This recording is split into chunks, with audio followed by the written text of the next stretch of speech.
রামিসা হত্যার প্রধান আসামি সোহেল রানার বিস্ময়কর দাবি, এসব বলে বিচার বিলম্বিত করার সুযোগ নেই, জানালেন আইনজীবী।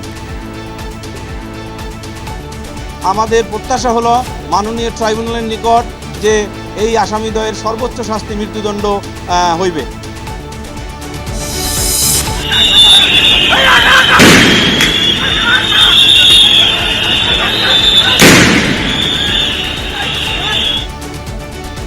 চেয়ারম্যান নিয়োগ ইস্যুতে মতিঝিলে ইসলামী ব্যাংকের সামনে উত্তেজনা, পুলিশের লাঠিচার্জ, জল কামানে আন্দোলনকারীদের ছত্রভঙ্গ, কয়েকজন আহত।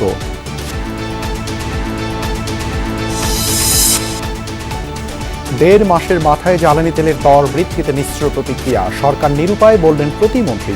মূল্যস্ফীতির উচ্চ হারের সময় সংকট আরও বাড়বে, মত বিশ্লেষকদের।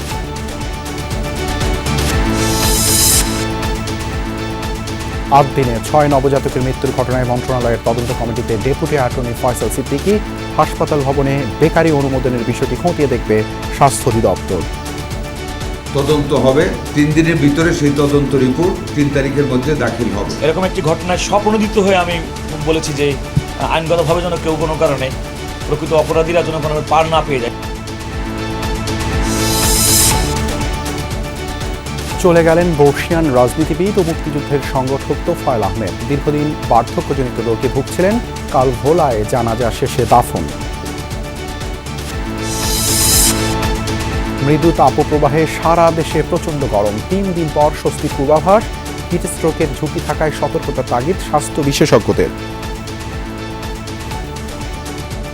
এত পরিমাণে গরম, পানি অনেক শূন্যতা দেখা দিতেছে বাচ্চার মধ্যে। প্রচন্ড গরমের কারণে আপনার কাজকর্ম ঠিকভাবে করা যাচ্ছে না। যদি টেম্পারেচার এর চেয়ে বেশি হয় তাহলে অসুস্থতার সম্ভাবনা।